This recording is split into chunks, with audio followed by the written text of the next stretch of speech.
नमस्कार दोस्तों, स्वागत है आज हमारे YouTube चैनल में आपका। आज हम कक्षा 10 विषय विज्ञान की चर्चा करते हैं, जिसके अंतर्गत हम विज्ञान विषय के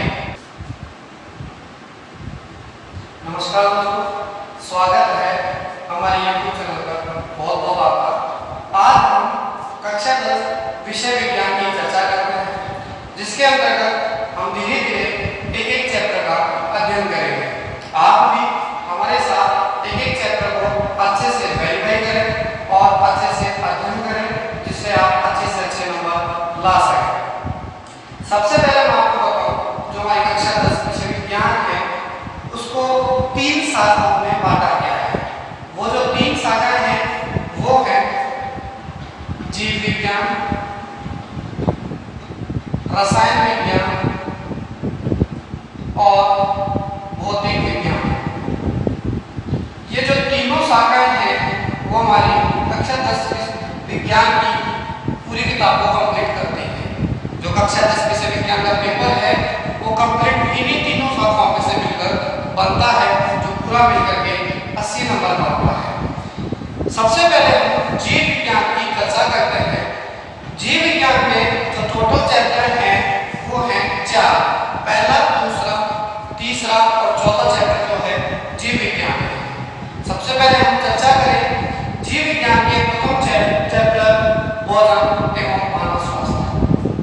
आप सब रोजाना ग्रहण करते हैं और उस भोजन को ग्रहण करने से कई प्रकार के विकार हमारे शरीर में उत्पन्न होते हैं। तो इस चैप्टर में हम वही बातों का अध्ययन करेंगे कि जो हम रोजाना भोजन ग्रहण कर रहे हैं, उस भोजन को लेने से हमारे शरीर में कौन कौन से विकार उत्पन्न होते हैं। सबसे पहले हम बात करें कि जो हमारा भोजन है वो कैसा होना चाहिए। मैं आपको बताऊं कि जो हमारा भोजन है वो बिल्कुल संतुलित होना चाहिए, अर्थात बिल्कुल पोषक तत्वों से भरा हुआ होना चाहिए। इससे जो हमारे शरीर की वृद्धि है, जो हमारे शरीर का विकास है, वो बहुत अच्छे से हो सकेगा और जो हमारे शरीर का निर्माण है वो बहुत अच्छे से हो सकेगा। तो सबसे पहले इस टॉपिक की बात करें, संतुलित भोजन। संतुलित भोजन किसे कहते हैं? संतुलित भोजन मैं उसे कहूंगा जिससे हमारे शरीर की बहुत अच्छे से वृद्धि हो, हमारे शरीर का बहुत अच्छे से विकास हो और हमारे शरीर का निर्माण हो सके। अर्थात एक सरल और सटीक परिभाषा के अनुसार संतुलित भोजन वह भोजन है जिससे हमारे शरीर की वृद्धि होती है, विकास होता है और हमारे शरीर का निर्माण होता है। अर्थात वह भोजन जिसमें सभी प्रकार के पोषक तत्व उपस्थित होते हैं, जो कि हमारे शरीर की वृद्धि करते हैं, हमारे शरीर का विकास करते हैं और हमारे शरीर का निर्माण करते हैं। इन सभी पोषक तत्वों को लेने से हमारे शरीर की वृद्धि होगी, विकास होगा और हमारे शरीर का निर्माण होगा। और अगर संतुलित भोजन में ये पोषक तत्व नहीं होंगे तो हमारे शरीर में कई प्रकार के विकार उत्पन्न होंगे और उन विकारों को हम कुपोषण कहेंगे। अब वो कौन कौन से पोषक तत्व हैं जिनको लेने से हमारा जो शरीर है समुचित विकास करता है। तो हम चलते हैं उन पोषक तत्वों की ओर।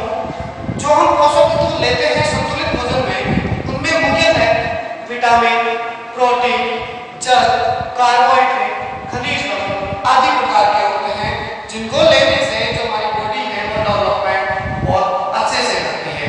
और अगर लंबे समय तक इनको नहीं लेते हैं तो हमारे शरीर में विकार उत्पन्न होता है, जिसे हम कुपोषण कहते हैं। तो कुपोषण की एक परिभाषा मैंने लिखी है कि जब लंबे समय तक भोजन के अंतर्गत इन पोषक तत्वों को अपन नहीं ग्रहण करते हैं तो उसे हम कुपोषण कहते हैं। यानी जब भोजन ले तो रहे हैं लेकिन भोजन के अंतर्गत वो पोषक तत्व नहीं है जो हमारे शरीर की वृद्धि करते हैं। तो जब वो पोषक तत्व हमारे शरीर के अंतर्गत नहीं पहुंच पाते हैं तो हमारा शरीर रोगग्रस्त होता है, प्रतिरोधक क्षमता हमारी कम हो जाती है, स्मृति में कमी होती है, उसी को हम कुपोषण कहते हैं। अब जो कुपोषण है वह विटामिन के कारण भी हो सकता है, खनिज लवण के कारण भी हो सकता है और प्रोटीन के कारण भी हो सकता है। तो इस अध्याय में हम सबसे पहले जो बात करते हैं वो करते हैं विटामिन की। विटामिन वो तत्व है जो हमारे शरीर की समुचित वृद्धि में भूमिका निभाते हैं। मात्रा में ही ग्रहण किया जाता है।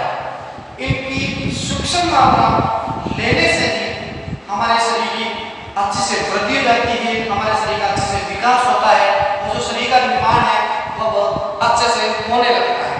तो एक छोटी सी परिभाषा कि ऐसे तत्व जिनको सूक्ष्म मात्रा में ग्रहण करने से ही हमारे शरीर की विकास, हमारे शरीर का निर्माण और हमारे शरीर की वृद्धि होती रहे, विटामिन कहलाते हैं।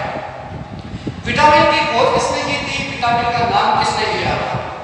सन 1912 की बात है जब वैज्ञानिक चूजों पर अपना प्रयोग कर रहे थे, तो उन्होंने चूजों पर प्रयोग करते करते एक ऐसे तत्व की खोज कर ली जो हमारे शरीर में जाने के बाद में, हमारे शरीर में तत्वों के जाने के बाद में हमारे शरीर की विकास की पूर्ति करता है। उनमें से जो एक वैज्ञानिक है हॉपकिंस, इन्होंने विटामिन तत्व की खोज कर ली थी सन 1912 में, लेकिन इन्होंने उस समय विटामिन को विटामिन नाम नहीं दिया था, सिर्फ तत्वों की खोज ही करी थी कि जो हमारे शरीर में एक ऐसा तत्व है जो हमारे शरीर की वृद्धि करता है, जो हमारे शरीर का विकास करता है। लेकिन कुछ समय गुजरने के बाद में एक वैज्ञानिक आए फंक, जिन्होंने इस तत्वों को विटामिन नाम दिया। तो एक नंबर का जो प्रश्न है इस सत्र में से मैं आपको बताऊं, एक प्रश्न तो एक नंबर का जो अति लघुत्तरात्मक बनता है और एक प्रश्न जो है 3 नंबर का लघुत्तरात्मक बनता है।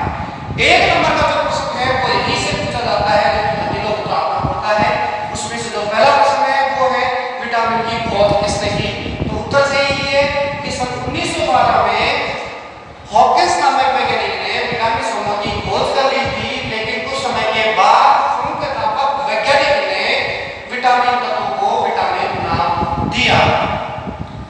विटामिन ग्रहण करते रहेंगे तो हमारा शरीर का विकास अच्छे से होगा, लेकिन अगर विटामिन को लंबे समय तक ग्रहण नहीं करेंगे तो विटामिन से संबंधित जो भी हमारे शरीर में विकार उत्पन्न होंगे वो हमारे शरीर में देखने को मिलेंगे और कई प्रकार की बीमारियां हमारे शरीर को लग जाएंगी। तो सबसे पहले हम बात करें कि जो विटामिन है उसकी कमी से कौन कौन से रोग होते हैं, विटामिन कितने प्रकार के होते हैं। तो हम देखते हैं कि जो विटामिन है मुख्यतः 2 प्रकार के हैं। पहले है वसा में विलय विटामिन और दूसरा है जल में विलय विटामिन।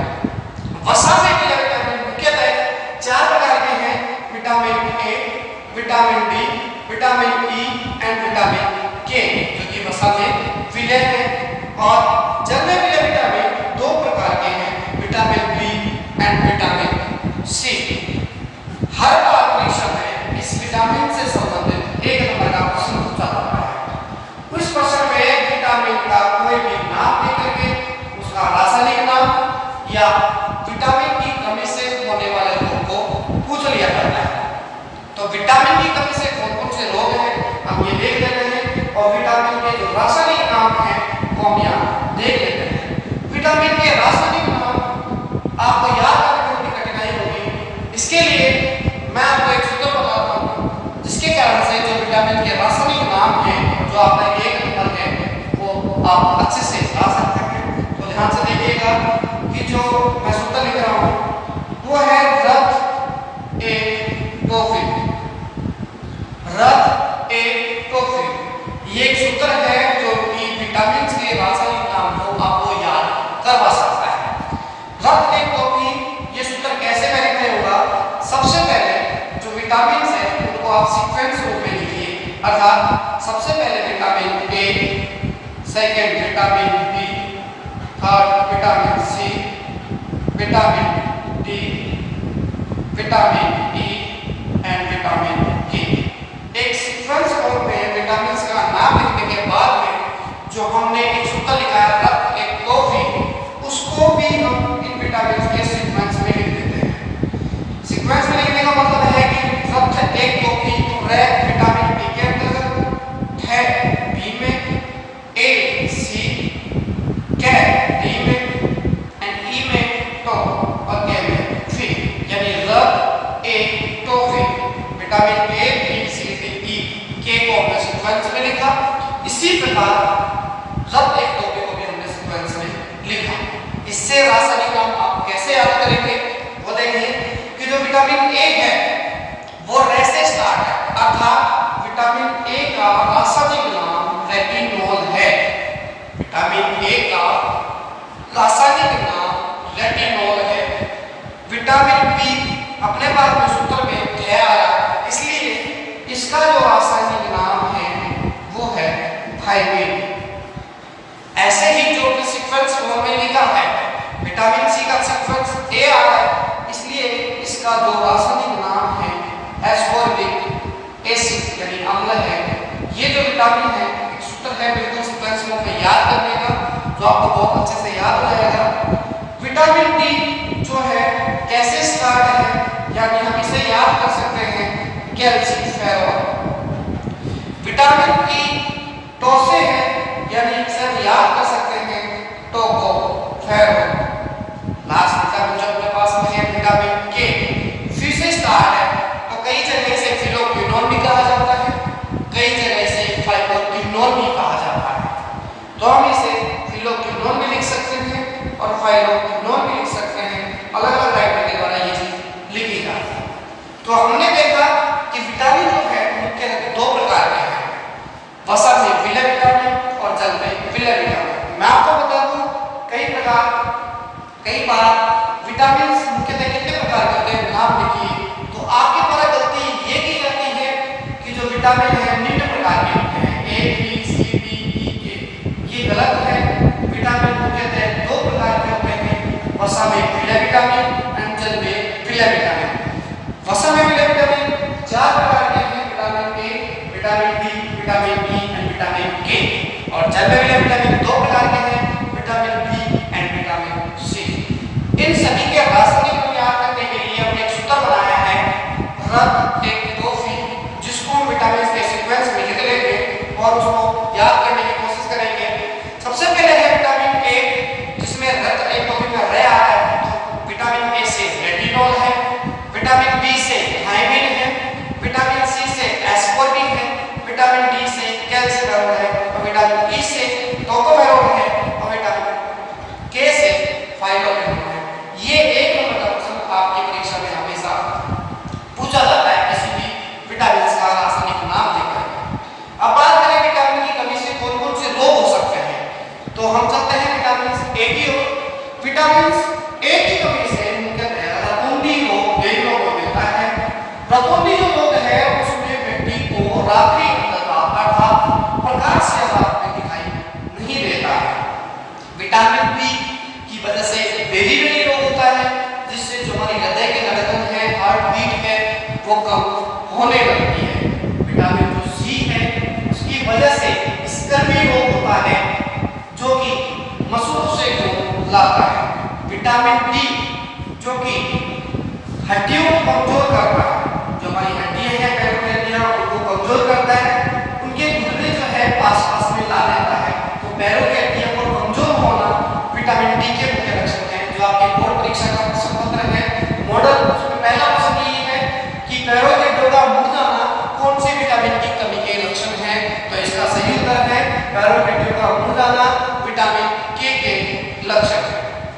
ये हो गया विटामिन की बात। अब हम चले दूसरा जो हमारा पोषक तत्व है वो है प्रोटीन। प्रोटीन की अगर लंबे समय तक हमारे शरीर में कमी होगी तो निश्चित है कि प्रोटीन कुपोषण होगा।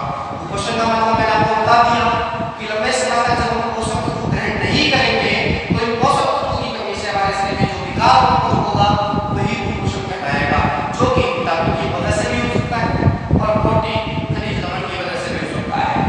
हमने विटामिन की बात कर ली, नेक्स्ट बात करते हैं प्रोटीन की। प्रोटीन जो कुपोषण है मुख्यतः बच्चों में देखने को मिलता है, क्योंकि जिस प्रकार से बच्चा जन्म लेता है तो उसको दूध की सबसे ज्यादा आवश्यकता होती है और दूध में ही सबसे ज्यादा प्रोटीन की प्रचुर मात्रा पाई जाती है। और अगर बच्चे को 6 महीने या 1 साल तक दूध की मात्रा उपलब्ध नहीं कराई जाए उचित, तो बच्चे को प्रोटीन कुपोषण होगा, जिसकी वजह से उसके शरीर में रोग देखने को मिलेगा। तो रोग देखने को मिलेगा तो ना तो उसके शरीर में वृद्धि होगी, ना उसके शरीर का विकास होगा और ना ही उसके शरीर का निर्माण होगा। तो प्रोटीन जब लंबे समय तक नहीं लेगा तो शरीर में विकार होगा, तो उसी विकार को प्रोटीन कुपोषण नाम देते हैं, जिसकी कमी से मुख्यतः दो रोग देखने को मिलते हैं। जो प्रोटीन है उसकी कमी से क्वाशियोरोग और मेरसिस, ये जो दो रोग हैं प्रोटीन की कमी से होते हैं। मैंने आपको बता दिया कि जो प्रोटीन है वो कहते हैं बच्चों में अधिक प्रभावित होता है।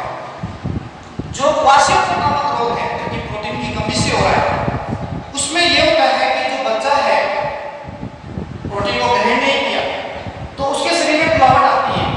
यानी आप सीधी सी बात समझेंगे कि उसका जो बच्चे का पेट है वह पूरी तरह से फूल जाता है।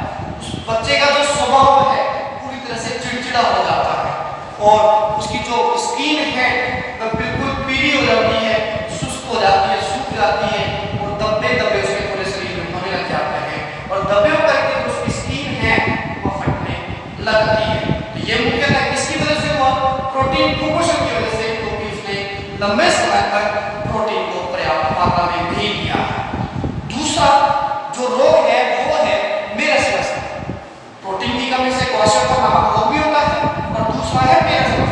मेरसिस रोग में ये होता है कि जो व्यक्ति है उसकी आंखें हैं वो बिल्कुल अंदर घुस जाती है, कांतिहीन हो जाती है और शरीर जो है बिल्कुल कमजोर हो जाता है, दुर्बल हो जाता है, शरीर कोई काम का नहीं रहता है क्योंकि उसने दूध को पर्याप्त मात्रा में नहीं लिया, प्रोटीन के जो पोषक तत्व हैं उनको पर्याप्त मात्रा में नहीं लिया, तो शरीर पूरी तरह से वृद्धि नहीं कर पाता, ना ही विकास कर पाता है।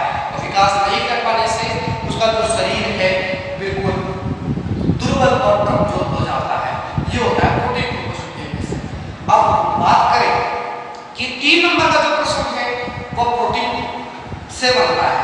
प्रोटीन से कैसे बना कि प्रोटीन जो है मानव स्वास्थ्य पर किस प्रकार से प्रभाव डालता है, समझाइए। तो हमने आपको उत्तर बताया कि प्रोटीन जो है बच्चों में देखने को मिलता है, इसका जो कुपोषण है, इसके जो रोग है आप लिख देंगे और इसके जो लक्षण है मैंने आपको बता दिए वो अच्छे से लिख देंगे। तो 3 नंबर का जो प्रश्न है वो प्रोटीन से बनता है, 1 नंबर का जो प्रश्न है विटामिन से बनता है।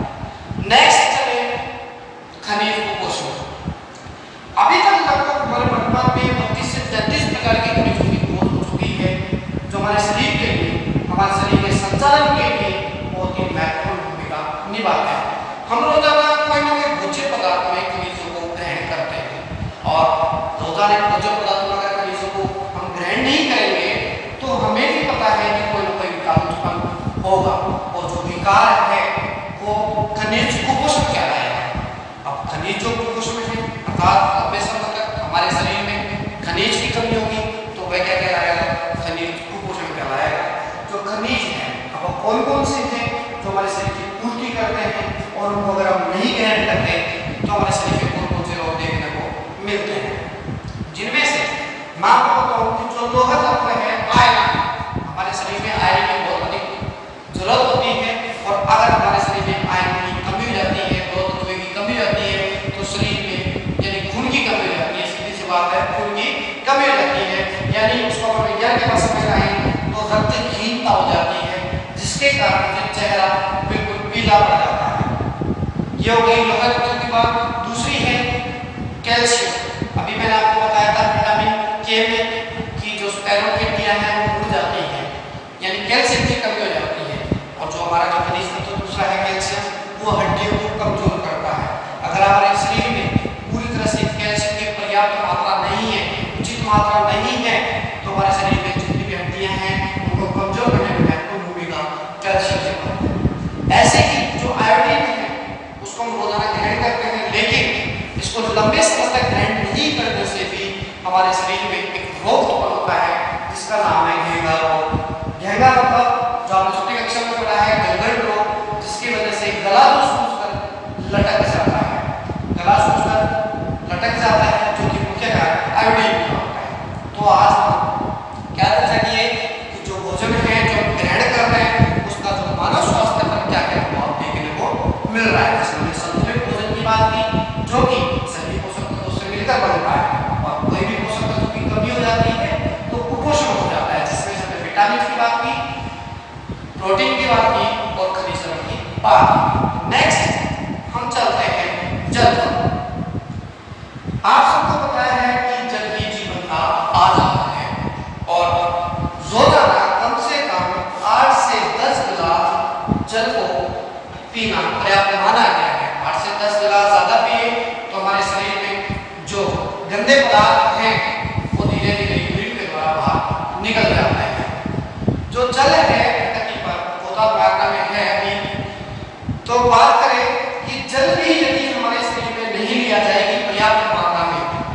जल को उचित मात्रा में अगर हमारे शरीर में नहीं लिया जाए तो क्या होगा? जल को अगर हमारे शरीर में उचित मात्रा में नहीं लिया जाए तो हमारे शरीर के अंदर जितने भी बैक्टीरियल पदार्थ हैं, गंदे पदार्थ हैं, वो बाहर नहीं निकल पाएंगे। यानी मैं कहूँ कि जो जल है हमारे शरीर में मुख्यतः गंदे पदार्थ को बाहर निकालने का कार्य करता है। जल जो है कैसा होना चाहिए? यदि हम गंदा जल पी रहे हैं तो वो हमारे शरीर में क्या प्रभाव डालता है, और अगर हम अच्छा जल पी रहे हैं तो हमारे शरीर में क्या प्रभाव डालता है। तो हम जल की बात कर रहे हैं तो जल जो है कैसा होना चाहिए?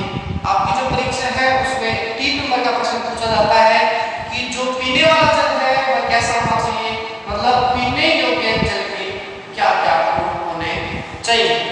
तो मैं आपको बताऊं कि जो पीने योग्य जल है उसमें सबसे पहला गुण, जब कभी आप भी पानी पीते हैं तो यही देखते हैं कि गिलास में कोई ना कोई कंकड़, कोई पत्थर कुछ भी पड़ा हुआ नहीं है। अर्थात पीने योग्य जल में आंखों से दिखने वाला कोई भी पत्थर या कंकड़ नहीं होना चाहिए। आंखों से दिखने वाला कोई भी वनस्पति कण नहीं होना चाहिए। जो जल है हमारा पूरी तरह से शुद्ध होना चाहिए। जल में जो है पर्याप्त मात्रा के अंदर ऑक्सीजन घुली भी होनी चाहिए, जो कि हमारे शरीर के अंदर जाके उचित विकास कर सके। जल जो है उसमें पूरी तरह से ऑक्सीजन घुली भी होनी चाहिए। जल के मुख्यतः जो हमने देखे फीमेल जल में क्या क्या गुण होते हैं कि हमारी आंखों से दिखने वाला कोई कण होना चाहिए, हमारा जल है बिल्कुल शुद्ध होना चाहिए, ऑक्सीजन पर्याप्त मात्रा में घुली होनी चाहिए। इसके बाद जो जल अगर हम पी रहे हैं इसमें अगर आपको दिखने वाला कोई कंकड़ आ जाता है, आप उस जल को पी लेते हैं, या कोई बैक्टीरियल जीवाणु जो है उस जल में आ जाता है उसको पी लेते हैं, तो उसका क्या प्रभाव पड़ता है? उसका प्रभाव ये पड़ता है कि वो जो जल है हमारे शरीर में जाकर के पाचन क्रिया को धीरे धीरे खत्म करने लगता है, और वो धीरे धीरे खत्म होने लग जाती है तो शरीर में कई प्रकार के रोग उत्पन्न होते हैं, जो मुख्यतः कई प्रकार की बीमारी वगैरह ले लेते हैं। जल है जो कई प्रकार के रोगों से ग्रसित होता है। पहले के समय की बात थी, एक जो जल है उसकी वजह से एक रोग हुआ करता था जिसको बोलते हैं नाल रोग। इसका मुख्यतः दूसरा नाम बाला रोग भी है। कई बार परीक्षा में बाला रोग के नाम से पूछा जाता है। नाल रोग क्या हुआ करता था कि इसका जो जीवाणु है गंदे जल में अंडे देता था, और पानी में अंडे देने के बाद में व्यक्ति उस जल का सेवन कर लेता था। सेवन करने के बाद में उस व्यक्ति को ये नहीं पता था कि इसके जो जीवाणु है पानी के अंदर है, और उस पानी को पी लेने के बाद में शरीर में कई प्रकार की बीमारी होने लगी, और पता लगा कि जो इन्होंने जल पिया है इसके अंतर्गत एक कीटाणु है, जीवाणु है, जो कि